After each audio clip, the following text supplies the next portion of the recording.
alegría de verdad poder estar aquí reunidos, poder verlos nuevamente. Para mí es un privilegio estar aquí al frente, pero es más chévere poder estar junto a ustedes y acompañarlos. De verdad que me siento muy honrado de estar acá. Y bueno, quiero darle gracias al Señor por esta oportunidad que me da. Entonces, por favor, acompáñenme a orar. Señor Padre, eres bueno, Padre. Eres Dios eterno, Señor, y nosotros no merecemos estar enfrente a ti, Señor. Gracias, Padre, por tu amor para con nosotros. Gracias, Padre, por enviar a tu Hijo, Señor, a morir por nosotros. Y gracias porque hoy podemos hablarte, Señor, confiadamente y dirigirnos a ti como hijos, Señor. Gracias, Padre Santo, por este tiempo que nos das. Y gracias, Padre amado, por la oportunidad, Señor, de escucharte. Señor, sé tú hablando a través de este siervo que está aprendiendo a servir, Señor. En el nombre de tu Hijo amado, de mi Señor Jesús. Amén. Bueno, hermanos, vamos a poner una diapositiva que traje. Por favor. Y el título de esto es Nuestra tarea. Y nuestra abarca a Dios y a la iglesia. Entonces, voy a ir contándoles un poquito qué ha sido lo que ha estado pasando en este tiempo que no he estado aquí presente con ustedes, más bien allá en el instituto.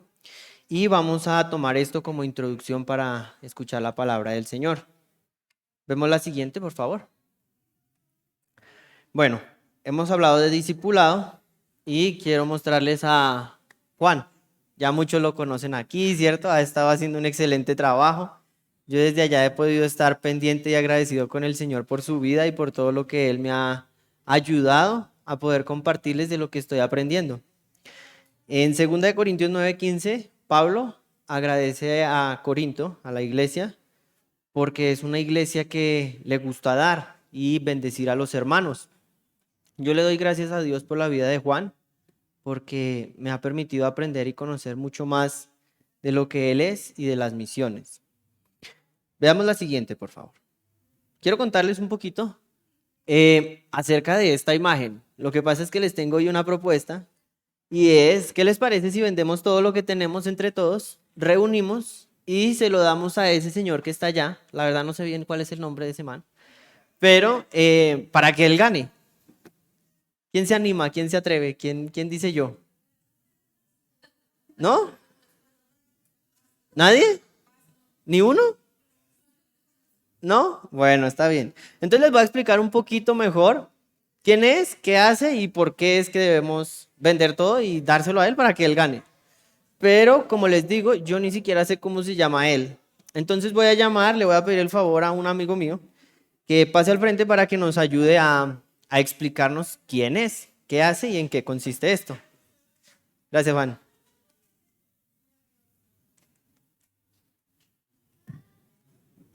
Buenos días. ¿Listo? Hey, bien. Bueno, Juan, cuéntanos. ¿Qué es este símbolo, esta banderita roja que dice F1? ¿Qué es eso? Es la Fórmula 1 y es la máxima categoría del automovilismo. Ah, es de carros. Esto es de carros, ¿sí? Sí, ¿Son carreras? sí. Ah, vale, bien, súper. Bueno, ¿y qué es eso que dice allá Red Bull, unos toros rojos? ¿Qué es eso? Es la escudería de él. O ¿Una sea, escudería? equipo. Ah, es un equipo. Entonces resulta ser que esta Fórmula 1, estas carreras de carros, ¿es en equipos? Sí, ¿Sí? sí. Ok, gracias, Juan. Juan, ¿cómo están conformados estos equipos? Por escuderías. Por la escudería, ajá. ¿Y qué hay dentro de esos equipos? ¿Quiénes forman parte de ese equipo? Los pilotos, los pits y los directores. Ok, entonces tenemos dentro de un equipo hay pilotos, pits y directores. ¿Qué hacen los pilotos, Juan? Conducir el carro. Pues conducen, ¿cierto? Pues manejan. Muy bien. Súper. ¿Qué hacen los pits, Juan? Son un conjunto de mecánicos que le hacen revisiones mecánicas y técnicas al carro durante la carrera. Ah, perfecto. Entonces los pits es el conjunto de mecánicos que dentro de la carrera están revisando el carro y están pendientes de que todo lo que esté pasando con el carro esté pasando de la mejor manera para que el piloto gane. ¿Sí? Sí. Ok, perfecto. ¿Y qué hace el director, Juan? Le habla por el micrófono al piloto para darle las estrategias. Ah, entonces el piloto no está solo, ¿cierto? El piloto está rodeado de personas a través de un micrófono, ¿cierto? Que le están explicando cuáles son las mejores estrategias dependiendo de lo que está pasando en la carrera. ¿Sí? ¿Estamos bien? Sí, Ok, Juan. Bueno, si yo me quiero meter a la Fórmula 1, ¿puedo? ¿Qué tengo que hacer? Cuéntenos. tener un equipo. ¿Debo tener un equipo? Sí, Pero yo quiero ir solo. no se puede. ¿No puedo? No, pues sería difícil. Muy bien. Entonces, para poder participar en la Fórmula 1, necesitamos un equipo. ¿Cierto que sí? Gracias, Juan. De nada. Hermanos, ¿ya entienden qué es la Fórmula 1? ¿Sí? ¿Sí? Ok. ¿Quién de aquí de ustedes es piloto? Sí. ¿De carro particular? Bueno, bien. ¿Y quién mecánico? Que me ayude con los pits. ¿No hay mecánicos? Bueno, entonces directores. Al menos busquemos directores. ¿Quién me va a decir cuáles son las mejores estrategias en la carrera para poder ganar? ¿Ninguno?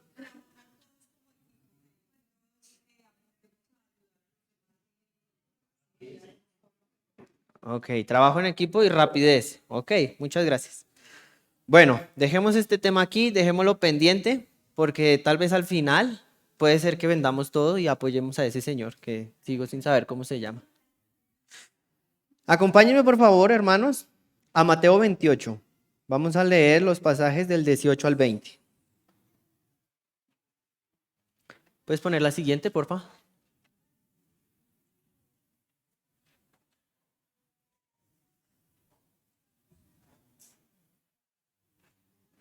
¿Ya estamos ahí? Ok. Dice así. Jesús se acercó entonces a ellos y les dijo, se me ha dado toda autoridad en el cielo y en la tierra.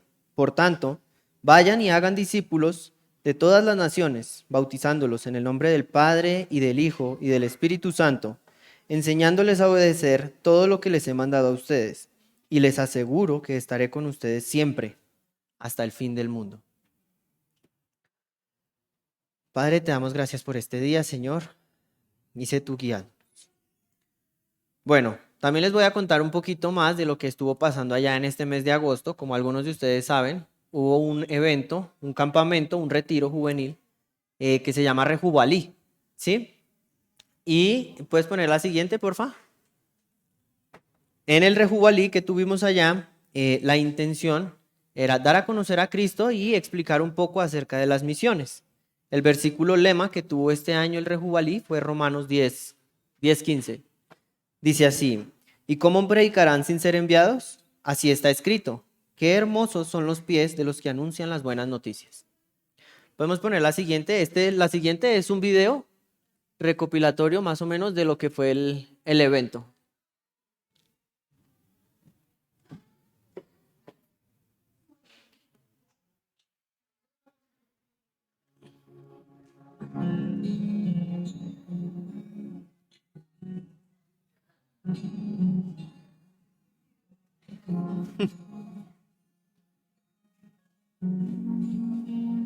Qué grande amor y redención es Cristo. No hay nada más que Él no pueda dar. Mi rectitud, mi libertad y gozo. Mi gracia es Él, mi eterna y dulce paz. Me aferraré, Jesús es mi esperanza. Siempre suyo soy. Haz con voces cantar mi oír. No soy yo, sino Cristo mío.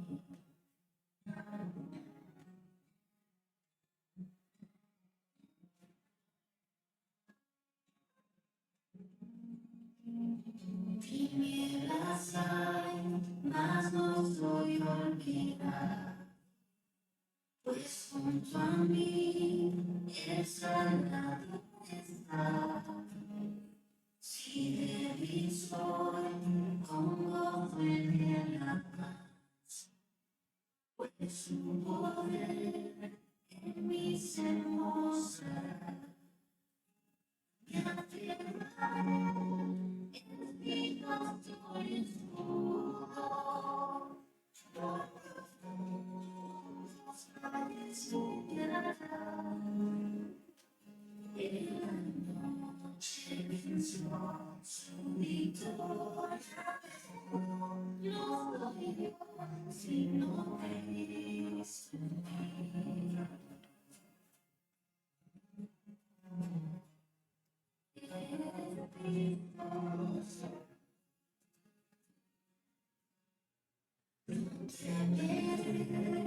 He sido perdonado, según estoy en reflejado.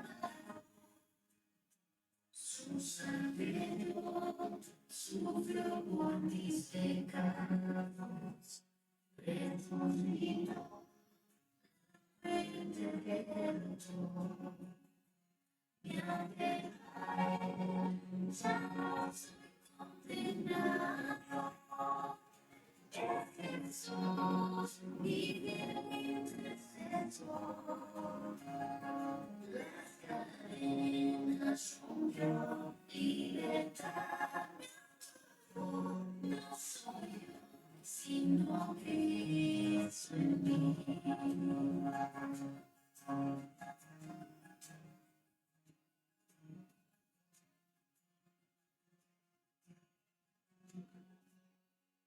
Quiero seguir a Cristo mientras viva, pues prometió llevarme hasta su hogar. Estando aquí, renuevaré mi vida hasta llegar a su eterna. Mi esperanza, mi única esperanza, Jesús, la gloria. Cuando llegue al final, no soy yo, sino Cristo en mí. Me aferraré, mi única esperanza, Jesús, la gloria y el honor. Llegue al final, no soy yo, sino Cristo en mí. Cuando llegue al final, estos labios, soy yo, sino Cristo en mí. Soy yo, sino Cristo en mí.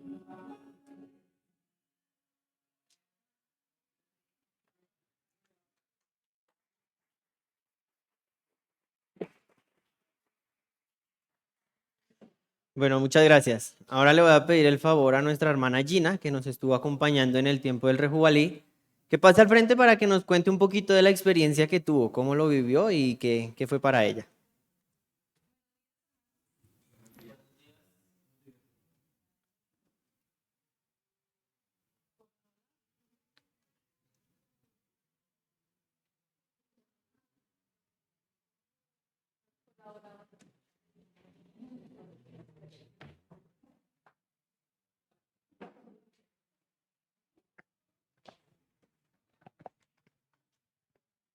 Ahora sí, buenos días. Bueno, Fey me pidió el favor que pasara y contara mi experiencia en el campamento. Voy a iniciar con el último día. Cuando terminó el campamento, dijeron, bueno, queremos que pasen varias personas y hablen de su experiencia. Entonces yo me hice que a mí no me llamen, que a mí no me llamen. Y me salvé, pero aquí no. Pero no importa, o sea, realmente es importante que nosotros contemos nuestra experiencia, lo que vivimos, ¿no? En las cosas del Señor. Bueno, entonces ahora sí, cuando llegué, pues llegué tarde con Juan Camilo. En un momento dije, porque pues bueno, me llevaron al cuarto y ya estaban todos reunidos y llegué, vi un salón de personas pues desconocidas. Yo trataba de mirar dónde está Juan Camilo, dónde está Lucy, dónde me hago. Y bueno, la persona que me guiaba me llevó hacia una silla. Entonces yo con esos nervios y yo, ¿qué hago aquí? ¿Qué hago aquí? Entonces cuando me senté, alguien muy extrovertida dijo, "China". Y yo, wow, fue sorprendente que alguien se alegrara en verme en ese sitio.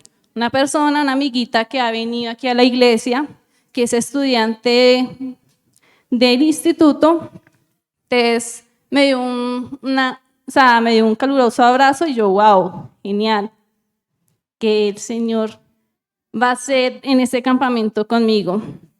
Entonces, fue muy bonito ver testimonios de personas que a veces pensamos que son especiales, pero me di cuenta que había muchos que eran muy similares a mí. Yo pensaba que las personas que estaban allá estudiando eran hijos de pastores y el único caso diferente era Faye, pero no. Habían muchas personas que sus papás, sus familias no eran creyentes.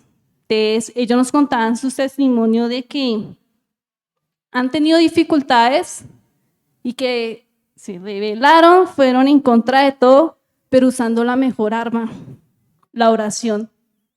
O sea, ellos decidieron ir al instituto. En ocasiones el Señor les dijo de una vez sí, de una, ve. En otras ocasiones les dijo no, espera. Y ellos afrontaron esa prueba de espera con oración. También encontraron apoyo en las iglesias, en sus iglesias, los cuales los soportan con oraciones, con recursos y están pendientes de ellos. Me di cuenta que había muchas personas talentosas que estaban al servicio del Señor, tocaban instrumentos, hablaban diferentes idiomas, habían varias personas de otros lugares del planeta, por así decirlo, había muchas personas de Panamá. Entonces, wow, que estudiaban ahí. Yo les decía, pero ¿por qué escoger Colombia para estudiar? Me hablaban de la formación que tiene el instituto. Fue interesante, pero también me llamó la atención que una de esas personitas me decía, todos tienen aquí talento. Yo estoy estudiando, pero yo no tengo ningún talento.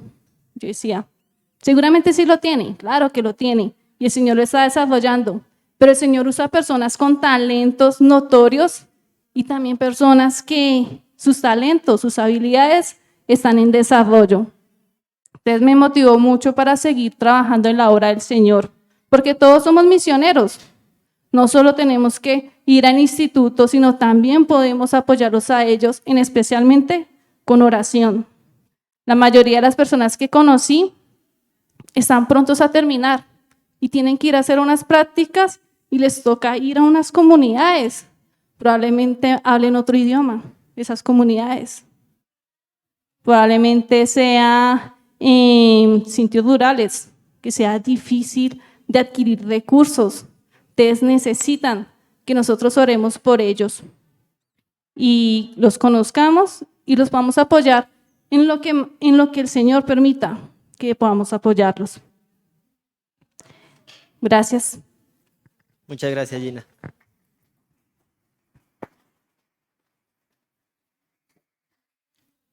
Bueno, amada iglesia, pues eso es un poquito lo que fue el campamento.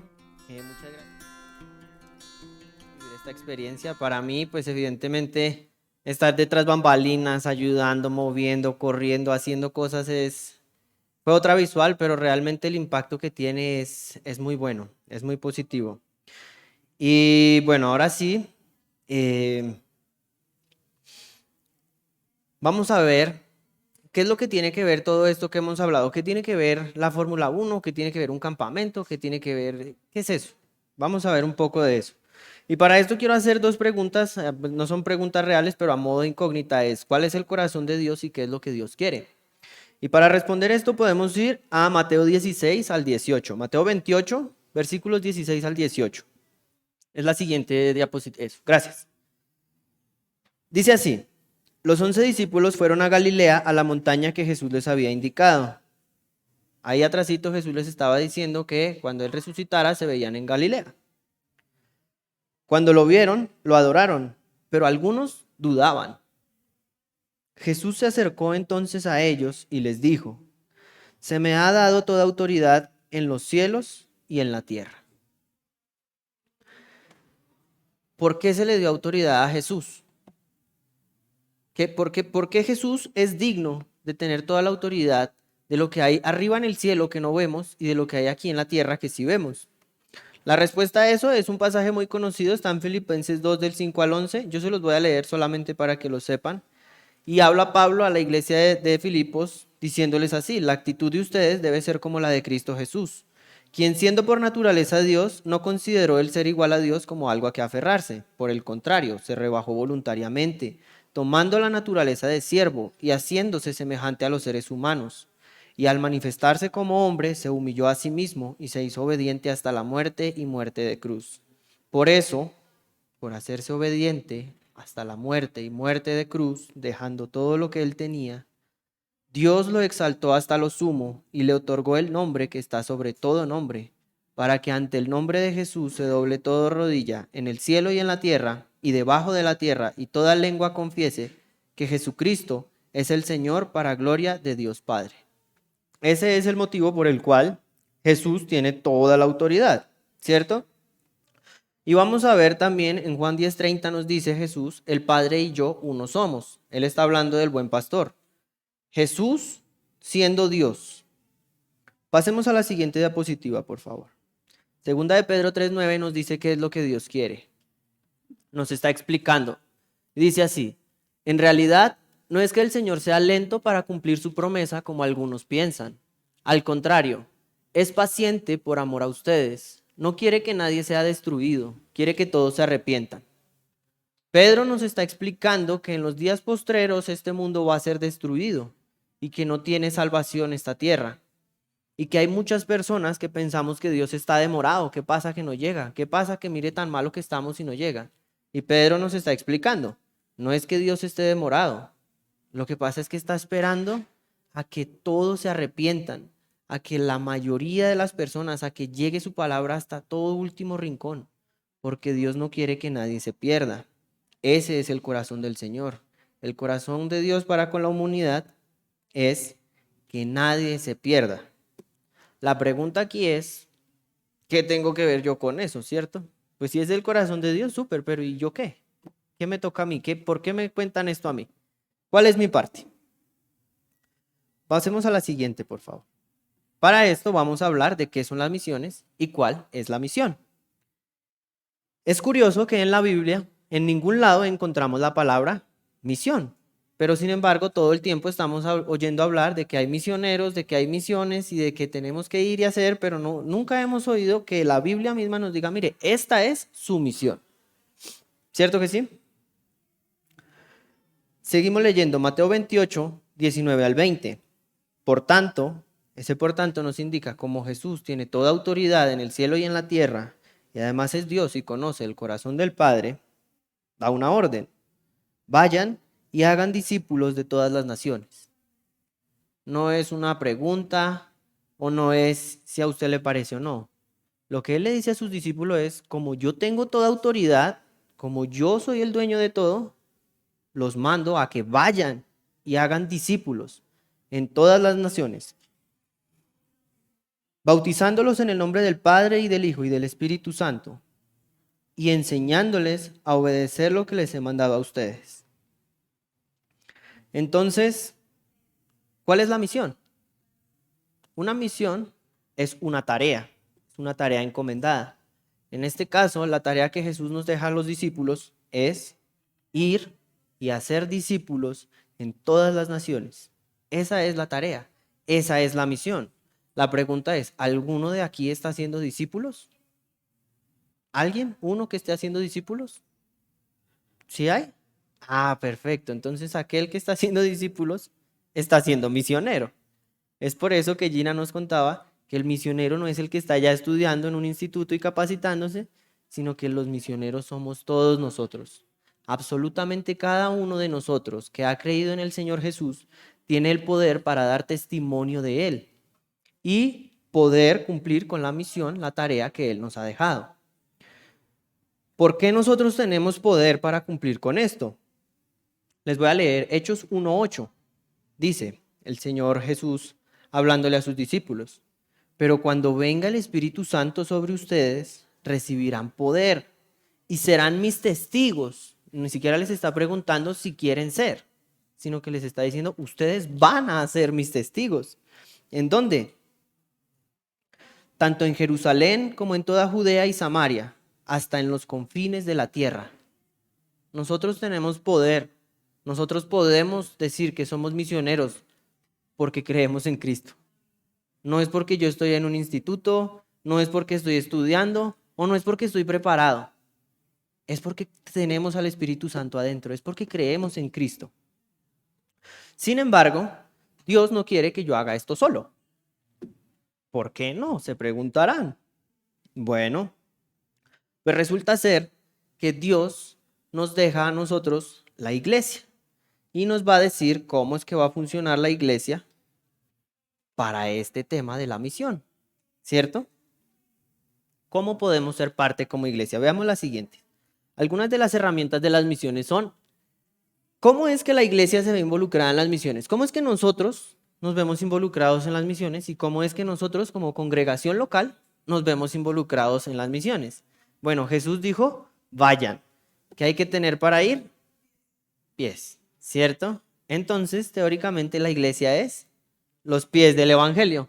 Y vamos a empezar a ver cómo es que la iglesia son o es los pies del evangelio. Y estoy hablando de la iglesia universal de Cristo, cada uno de nosotros, pero también la iglesia local. Vamos a ver cómo es que esto funciona. Entonces, ¿cómo podemos ser parte? Pasemos a la siguiente, por favor. Bueno, la primera parte de la palabra pies, eso es un apócrifo, es que la P significa prepara. La iglesia tiene la tarea de preparar a las personas que van a ir. La iglesia tiene la tarea de preparar a las personas que van a ir. En 2 de Timoteo 2:2 está Pablo hablándole a su discípulo, ¿cierto? A Timoteo. Pablo, cumpliendo la tarea que Jesús le ha dejado de ir a hacer discípulos, está teniendo una conversación con su discípulo y le está dejando un poco de recomendaciones en la carta para que él pueda administrar bien la iglesia en donde él está. Y le dice así, lo que me has oído decir en presencia de muchos testigos, encomiéndalo a creyentes. ¿A quién hay que encomendarle la tarea de ir?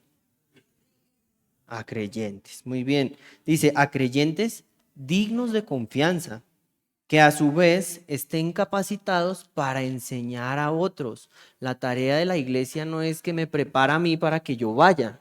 La tarea de la iglesia es que me prepara a mí para que yo pueda ir y preparar a otros para que ellos puedan seguir yendo. Entonces, la tarea de la iglesia como parte de los pies es preparar. Preparar es lo primero que tenemos que hacer, preparar a las personas. ¿Dónde vemos esto también? Vamos a pensar un poquito en este pasaje de 2 de Timoteo, que al comienzo dice lo que me has oído decir, ¿cierto? Y pues a mí me surgió la pregunta, bueno, ¿y qué será lo que le habrá oído decir, cierto? Es una pregunta pues retórica, de cierta forma entendemos que Pablo todo el tiempo está hablando de Cristo. Y acompáñenme por favor a Filipenses 1, del 15 al 18. Aquí hay 3 versículos que nos dicen más o menos de qué es lo que habla Pablo normalmente.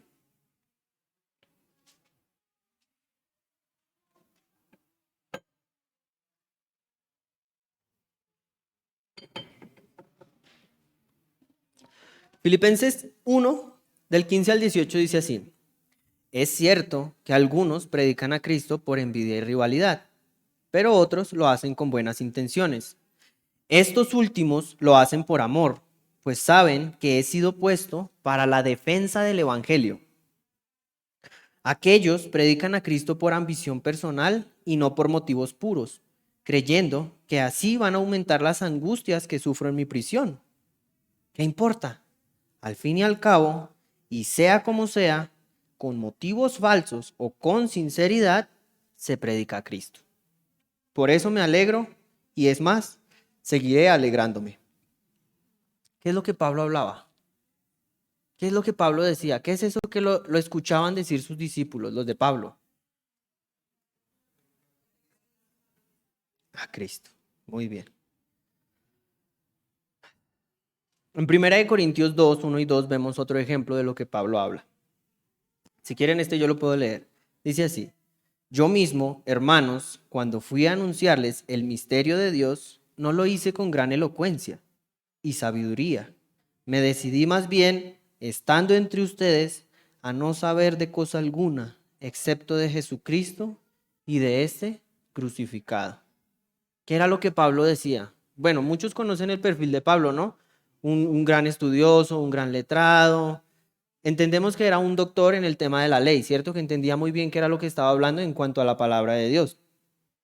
Pero Pablo en la iglesia de Corinto dice, oiga, cuando yo estuve con ustedes, yo me propuse a no hablar por lo que yo sabía. Yo me propuse a no utilizar lo que yo era. Yo me propuse a no ser yo. Entonces, ¿qué hizo Pablo? Dijo, me decidí más bien a no usar otra cosa, a no saber de otra cosa que no fuera Jesucristo crucificado. Entonces, ¿qué es lo que habla Pablo? ¿Qué es eso que Timoteo lo ha escuchado decir? Simplemente el Evangelio. Cristo crucificado. Estas son las buenas nuevas que Dios quiere que todo el mundo escuche. Para esto nos tenemos que preparar. Nos tenemos que preparar para poder ir a enseñar esto y enseñarle a las personas no a que lo reciban, sino que aprendan a enviarlo también. Es por eso que la primera parte o la primera tarea que tiene la iglesia local y la iglesia universal dentro de las misiones, es preparar. Los siervos del Señor, que somos misioneros, o sea, todos nosotros, debemos prepararnos, ¿sí? Nosotros personalmente debemos buscar la forma de prepararnos, pero también la iglesia local debe ayudar a prepararnos. Entonces, esa es la primera parte. Pasemos a la siguiente, vamos a ver qué sigue después. La iglesia local también intercede. Vamos a leer el pasaje que está en Efesios 2:16, otra carta escrita por Pablo.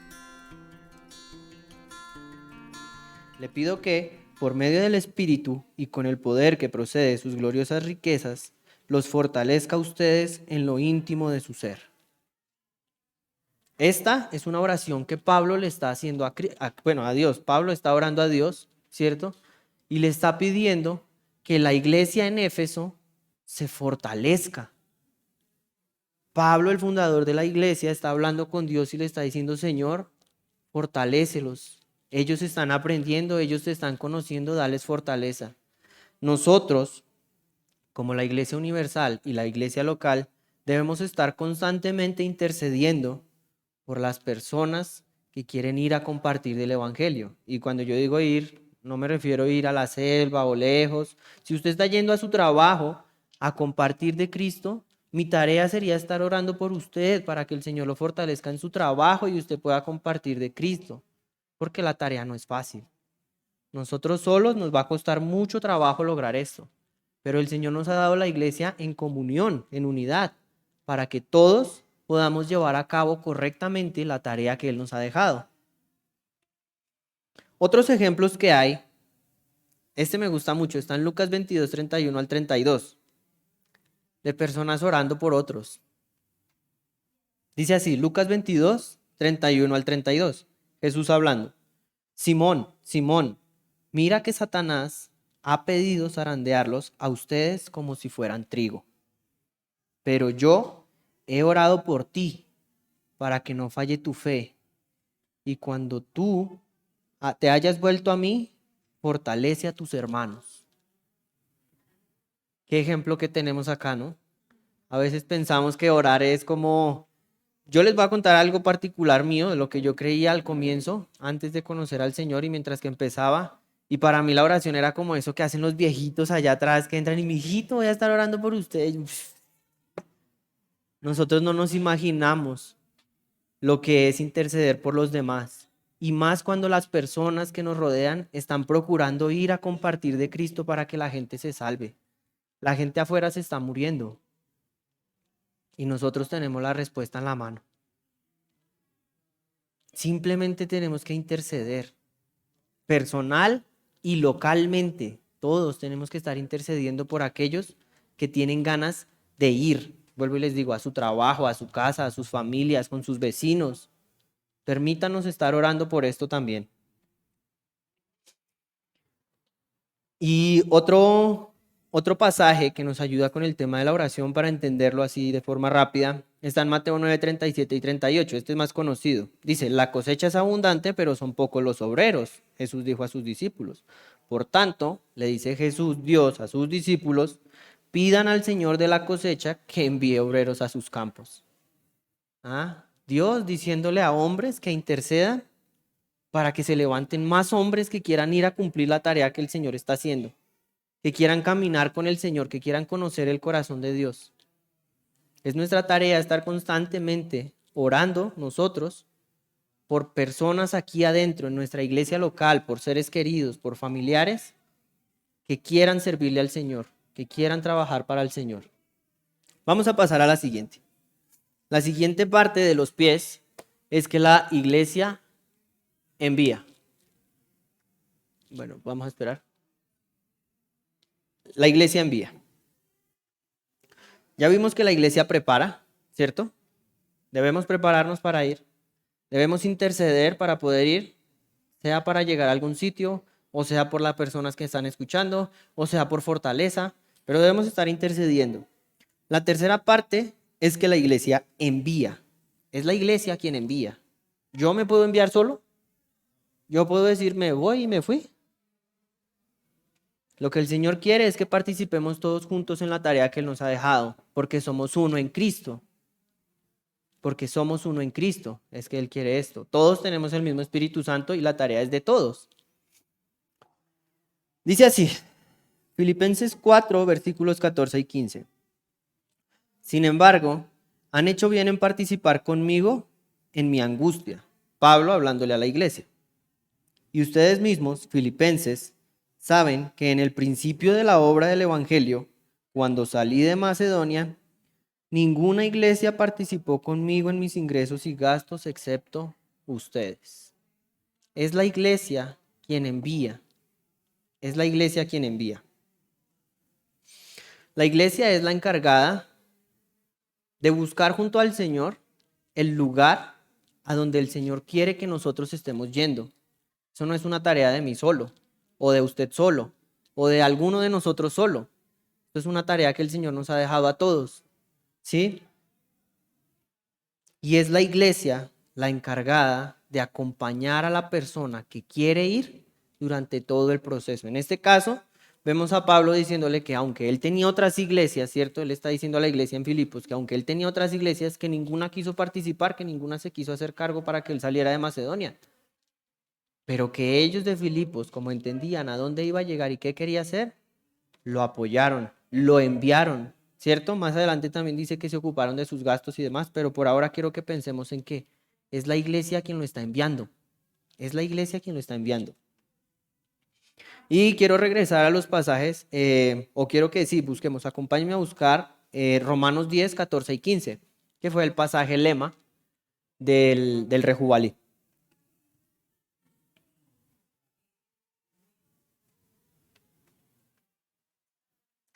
Romanos 10, 14 y 15 dice, ahora bien, ¿cómo invocarán a aquel en quien no han creído? ¿Y cómo creerán en aquel de quien no han oído? ¿Y cómo oirán si no hay quien predique? ¿Y cómo predicarán sin ser enviados? Así está escrito, qué hermosos son los pies de los que anuncian las buenas noticias. ¿Cómo es que vamos a llegar? ¿Cómo es que vamos a ir nosotros? ¿Qué es lo que vamos a hacer si no hay quien nos envíe? ¿Cómo ellos se van a salvar si no hay una persona que vaya a predicarles lo que está pasando? Que vaya a contarles la verdad del asunto, que vaya a contarles que Cristo murió por ellos y que Dios quiere que ellos también se salven. ¿Cómo hacemos para que ellos escuchen si nadie está yendo? Pablo aquí nos da la respuesta, pues tenemos que ser enviados, prepararnos, interceder ante el Señor y ponernos en marcha. Dios no quiere que escuchemos y que nos quedemos quietos. Prepárese, interceda, pónganse en marcha.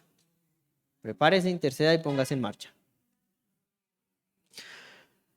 En Hechos 13:3, Pablo nos da otra idea de que él era enviado. Dice así, así que después de ayunar, orar e imponerle las manos, los despidieron. En la iglesia donde estaba Pablo, el Espíritu Santo llega y dice, apártenme a Pablo y a Bernabé porque los tengo para esta tarea. La iglesia escucha el mensaje del Señor y en lugar de quedarse con el mensaje que había escuchado, dice así, después de ayunar, orar e imponerles las manos, los despidieron. La imposición de manos aquí, en este momento histórico, bueno, y todavía en muchos lugares, lo que hace es un símbolo a identificarse con la tarea que la persona está haciendo.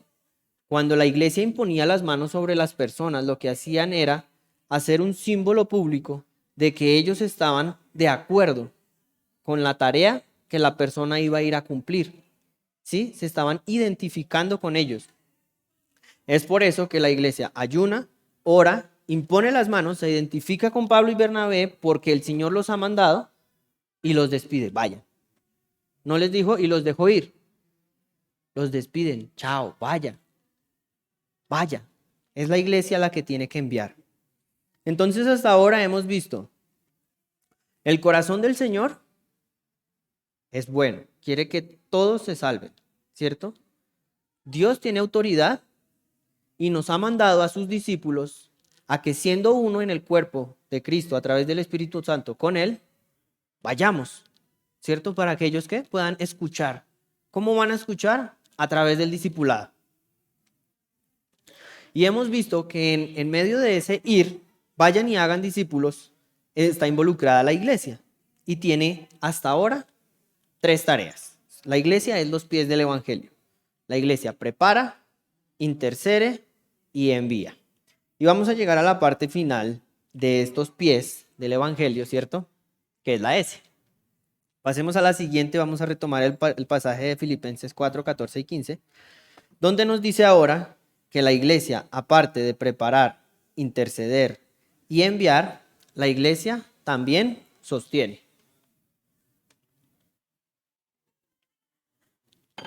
Voy a volver a leer. La iglesia sostiene.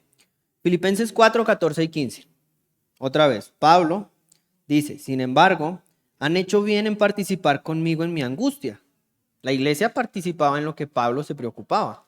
La iglesia no solamente participaba en lo que Pablo quería.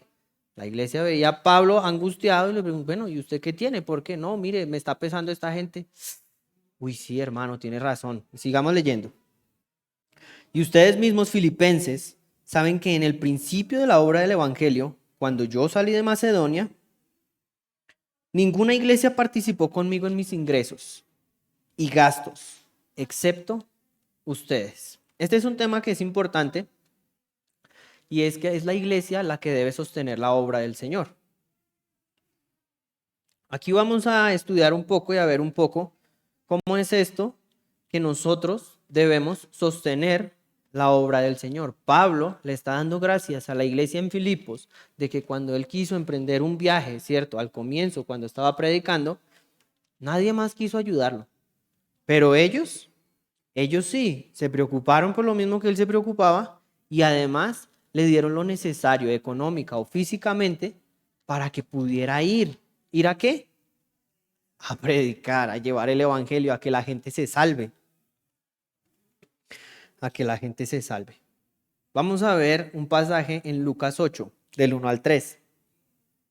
En este momento en la narrativa bíblica, Cristo no ha muerto, de hecho está vivo. Y me parece curioso el ejemplo que él nos deja. Dice así, Lucas 8, del 1 al 3. Después de esto, Jesús estuvo recorriendo los pueblos y las aldeas, proclamando las buenas noticias del reino de Dios. Lo acompañaban los 12 y también algunas mujeres que habían sido sanadas de espíritus malignos y de enfermedades. María, a la que llamaban Magdalena, y de la que habían salido 7 demonios. Juana, esposa de Cusa, el administrador de Herodes. Susana y muchas más, que los ayudaban con sus propios recursos. Cristo es Dios. ¿Ustedes creen que Cristo necesita algo material en esta tierra? Si es el hijo si es dueño de todo, si todo le pertenece, ¿por qué iba a necesitar ingresos? ¿Por qué iba a necesitar apoyo económico? Cristo quiere que nosotros participemos con Él. en la tarea de que la gente lo escuche y se salve. Cristo velaba porque la gente entendiera que a través de Él iban a ser salvos. Y Él quiere que sus discípulos, los que andan con Él, participen en esta tarea. Nosotros estamos siendo invitados a través de una orden. No es si nos parece o si no nos parece, es una orden que nos da. Pero al mismo tiempo es una carta de invitación porque el Señor no te obliga a nada. Dice así, al final los ayudaban con sus propios recursos. Los 12 y las mujeres que él iba ayudando por el camino, los que iban caminando junto a él diariamente, día a día, lo ayudaban. ¿Ustedes creen que Dios necesita ayuda? Pero Cristo permitía que el ser humano le ayudara en la tarea, porque Dios no quiere excluirnos de lo que Él está haciendo. Él nos ama y quiere que seamos uno con su Hijo y que seamos parte de lo que Él está haciendo. Su corazón es que la gente se salve. Y una de las formas de ayudar a una persona que quiere ir a que los demás escuchen es sostenerlo con los ingresos. Hay más pasajes donde podemos hablar de esto y ver ejemplos en la Biblia, donde conocemos el claro ejemplo, ¿no? El trabajador es digno de su salario, o en Corintios Pablo poniéndole un ejemplo a la iglesia, diciéndole, ¿acaso el que planta uvas no tiene derecho a comer de las uvas? ¿Acaso el que trasquila ovejas no tiene derecho a usar la lana que él mismo corta? ¿No tiene derecho el que va a salvar gente comer de lo que está haciendo? Ese es el símil que Pablo está haciendo. Pero vamos a dejarlo ahí. Quiero que ahondemos en dos conceptos. El primer concepto es la caridad, ¿cierto? Caridad suena bien, bonito. ¿Qué es la caridad? Es ayudar a otras personas, muy bien, sí. ¿Alguna otra definición de caridad? Ya la estuve buscando en un diccionario bíblico y simplemente me salió esto. Auxilio que se presta a los necesitados. Eso es la caridad.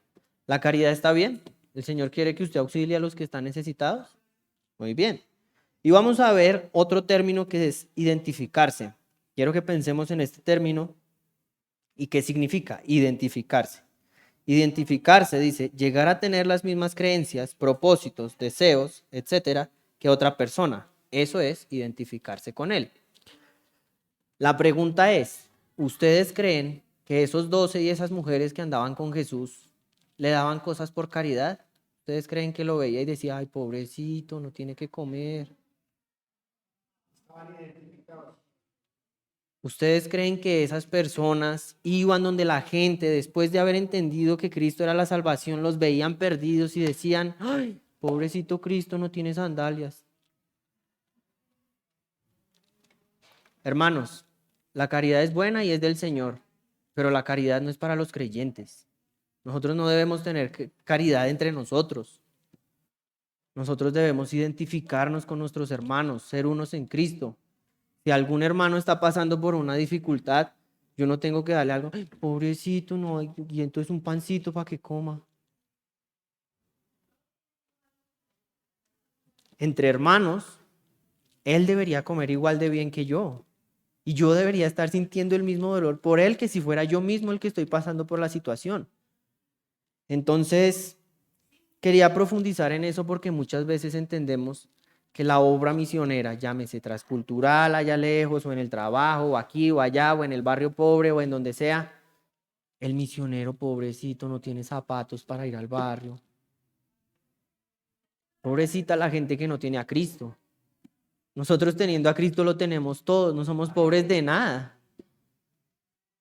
Si usted ve a un misionero, a una persona, si usted mismo está en una situación donde tiene alguna dificultad económica, por estar presentándose ante Dios, llevando la tarea que le está dando, siéntase orgulloso.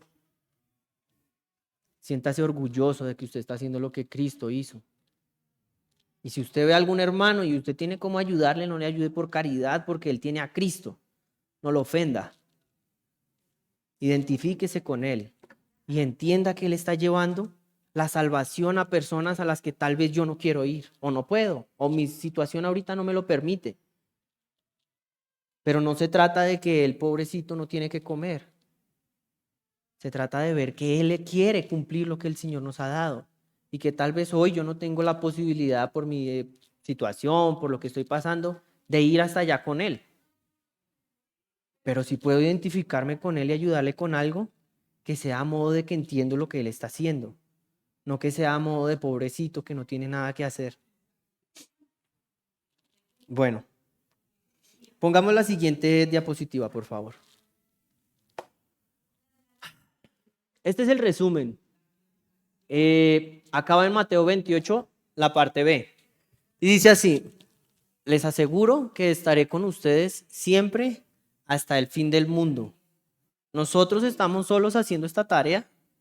Si es que no es mi tarea. ¿De quién es la tarea? ¿Quién salva a las personas? ¿Yo? Es Dios, es la tarea de Dios, no es mía. Y Él nos dice, mire, usted está caminando aquí, esto es lo que yo le mando, yo voy a estar siempre con usted. No dice, cuando usted se porte bien, yo voy a estar con usted juicioso, pero cuando usted caiga, como Pedro, como los grandes ejemplos que tienen, entonces me voy a ir y le doy la espalda. Porque a mí me interesa es que usted se porte bien. Dios dice, ¿usted cree en su hijo? ¿Usted cree en mi hijo? ¿Usted sabe lo que él hizo? Si lo acepta para usted, no hay forma de que usted salga de mis manos. Ya usted es mío y voy a estar siempre con usted. Así que, hermanos, Dios quiere que todos se salven. La tarea es nuestra, no es de los de afuera, es nuestra. La iglesia son los pies del evangelio. Prepara, intercede, envía y sostiene. Y recuerden que Dios está siempre. Cuando me siento mal, también. Y cuando no quiero hacerlo, también. Porque no todos los días usted se levanta con ganas de ir allá. Pongamos la siguiente, por favor. Quiero terminar preguntándoles, ¿tú cómo estás siendo parte? Recordemos el ejemplo que nos estaba dando ahorita Juan, al comienzo, acerca de la Fórmula 1. Para mí ha sido una bendición saber que no estoy solo, que los tengo a cada uno de ustedes, que el Señor pone amigos que me explican lo que tengo que hacer después. Así como en la Fórmula 1, un piloto no puede irse solo por el mundo corriendo como él quiere. Nosotros como iglesia no podemos irnos solos por el mundo corriendo como queremos. No podemos. Necesitamos primeramente del Señor y en segundo de la iglesia, de cada uno de nosotros como hermanos, pero también de cada uno de nosotros como congregación local. Ustedes ahora sí venderían todo lo que tienen para apoyar al Señor, que no sé cómo se llama. No, ¿cierto? Cuando pasamos cartas de misioneros, la idea no es que ustedes vengan todo lo que tienen para apoyar a ese Señor que no conocen y no saben cómo se llama. Eso es caridad. Gente que está haciendo algo muy bonito, que pobrecitos. La idea es que ustedes averigüen, que les pregunten, que conozcan qué es lo que ustedes están haciendo. Muéstrenme qué es lo que el Señor lo tiene haciendo. Oiga, qué chévere lo que el Señor está haciendo allá, en Cali, en Panamá, en Venezuela, en donde sea que esté el ejemplo que sea. Y qué bonito si el Espíritu Santo los guía a ustedes a identificarse con lo que ellos y nosotros estemos haciendo. La pregunta es, ¿tú cómo estás siendo parte? ¿Podemos poner la siguiente, por favor? Como ustedes saben, estoy también dándoles un recuento de lo que hago allá en el instituto, entonces quiero que demos gracias al Señor, quiero que me ayuden orando para terminar. Estas son las peticiones de oración que tengo para esta vez. Y me voy a quedar ahorita para terminar la prédica solamente con la primera y con la última. La primera dice así: demos gracias a Dios por permitirnos participar en su obra sin merecerlo. Nosotros no somos dignos de participar en esta obra. Y la última dice así: demos gracias a Dios por nuestra iglesia. Dios es bueno. Acompáñenme a orar, hermanos. Padre, te doy gracias, Señor, por este tiempo que nos das. Te doy gracias, Padre, porque me das la oportunidad, Señor, de compartir tu palabra sin ser digno, Señor, sin merecerlo. Gracias, Padre, porque no está en mis fuerzas ni en mis manos, Señor, lo que tú estás haciendo, Padre. Gracias porque es tu tarea y no la mía. Te doy gracias, Señor, por esta iglesia. que cada vez que vengo, Señor, me anima y me llena de gozo, Señor. Te doy gracias, Padre, porque están pendientes de mí. Te pido, Señor, para que aprendamos todos a estar pendientes los unos de los otros. Ayúdanos, Señor, a seguir trabajando juntos en esta tarea que tenemos, Señor. Y gracias por la vida, Señor, de Juan, de Gina, de personas, Señor, que están abiertas a conocerte y a participar en tu obra, Señor. Tú nos irás mostrando a cada uno cuál es nuestro papel, cuál es nuestro rol. Pero te doy gracias, Señor, porque estás abriendo nuestros ojos y permitiéndonos, Señor, conocer tu corazón. Gracias porque nos das la oportunidad de caminar junto a ti en lo que tú haces y de aprender diariamente, Señor, de ti. Gracias, Padre Santo, por todo lo que tú haces, Señor. En el nombre de tu Hijo, de mi Señor Jesús. Amén. Hermanos, quiero darles las gracias por permitirme estar acá, compartir la palabra del Señor, y quiero que escuchemos una canción antes de irnos. Es la siguiente diapositiva. Es una canción que a mi parecer dice mucho. Entonces, muchas gracias, hermanos.